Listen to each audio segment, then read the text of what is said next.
Welcome to एकेडजा। दोस्तों, हम लोग पढ़ रहे हैं वेज कंस्ट्रेंट। वेज कंस्ट्रेंट में इससे पहले हमने कंसेप्ट ऑफ वेज कंस्ट्रेंट सीखा है। अब हम लोग सीखने जा रहे हैं कैसे इसको याद रखें। फिजिक्स की यही तो खूबसूरती है, कुछ भी याद करने के लिए कोई लोड नहीं देना पड़ता अपने आप को। क्यों? सब कुछ आसपास ही तो है। क्यों? Study of the nature is physics man. तो नेचर को स्टडी करो, फिजिक्स अपने आप घूम रही है। तो अब हम वेज कंस्ट्रेंट पढ़ रहे हैं, तो आप सोच रहे हो सर ये आप जितना कह रहे हैं उतना आसान है नहीं, याद करने में बहुत दिक्कत होती, समझ में तो आता नहीं है। अच्छा, जब तुम पैदा हुए, जब तुम बड़े हुए, उसके बाद जब तुम पार्क गए, सबसे पहली जिद तुम्हारी थी कोई मुझे इस पर बैठा दे। किस पर? इस फिसल पट्टी पे कोई मुझे बैठा दे। ठीक है? तो ये फिसल पट्टी जो है ना, ये जो फिसल पट्टी आपको दिख रही है, ये कितनी मजेदार होती थी। यहाँ बैठो, श्याम श्याम नीचे आते थे ना, बड़ा मजा आता था। श्याम श्याम नीचे आ जाते थे।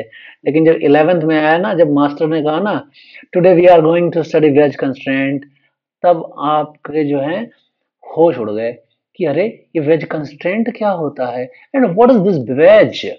पता चला कि ये जो वेज है ना, जो टीचर आके बिल्कुल एक्सेंट में बोल जाते थे वेज कंस्ट्रेंट, तो जब वो वेज, जो जिस वेज की बात हो रही है वो यही वेज है। ये इसको वेज जैसा हम ट्रीट कर सकते हैं। अच्छा, ये बात है, ये वेज है। हाँ, वेज जैसा है। बहुत सारे मोशन में लैंग्वेज ऐसी दी जाएगी, हमको लगेगा अरे भयानक सी बात क्या हुई, पता चला वो हमारा फिसल पट्टी है। ठीक है, स्लाइडर है मतलब। तो इसमें कंस्ट्रेंट क्या है?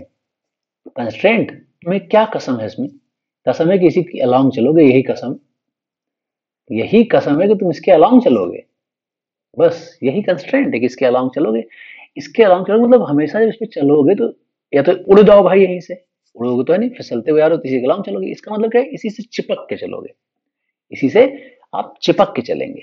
अगर आप इससे चिपक के चल रहे हैं, इसका मतलब क्या हो गया? जो इस वेज का, जिसको हम फिसल पट्टी बोल रहे हैं, इसका सरफेस और जो तुम्हारा सरफेस है, दोनों एक दूसरे कांटेक्ट में रहेगा।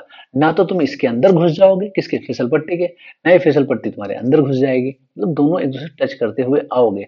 यही बात, यही बात तो हम यहाँ कर रहे थे। क्या कर रहे थे कि ना तो ये इसके अंदर घुस जाएगा, ना ही ये इसके अंदर घुस जाएगा। ना तो ये इसके अंदर घुस जाएगा, ना ही ये इसके अंदर घुस जाएगा। मतलब ये इसके साथ चलेगा, तो अलोंग द सरफेस चलेगा। ऐसे तो अलोंग द सरफेस जो भी होगी वही इसकी स्पीड होगी। तब तब यही कंस्ट्रेंट है, वेज का कंस्ट्रेंट ही यही है। क्या?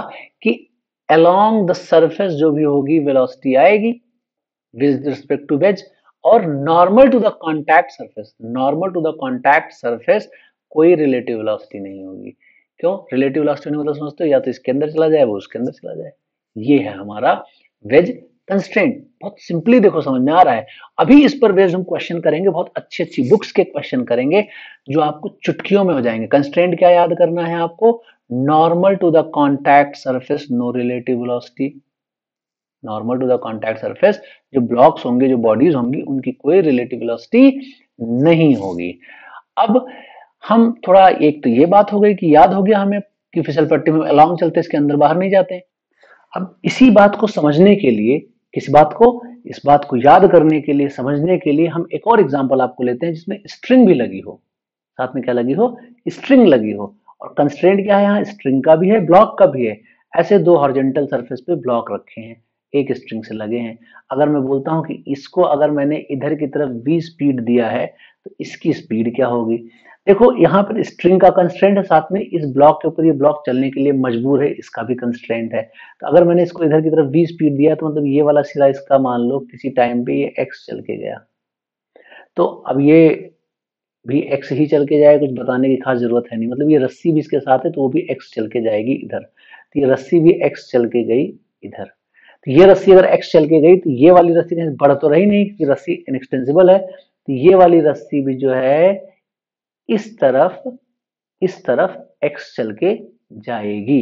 जब ये रस्सी इस तरफ x चल के जाएगी, तो अगर इसकी स्पीड v है, तो इसकी स्पीड भी v होगी। किधर होगी? इस तरफ होगी। देखो सीधा सा अगर 2 की वेलोसिटी इस तरफ भी है तो 1 की वेलोसिटी इस तरफ हो जाएगी भी।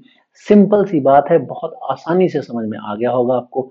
तो आपको कंस्ट्रेंट याद करने में कोई खास दिक्कत नहीं होगी, बहुत आसानी से आप फील कर जाएंगे। अगर ब्लॉक के ऊपर ब्लॉक रखा है, रस्सी वस्सी नहीं लगी है तो बहुत आसान है।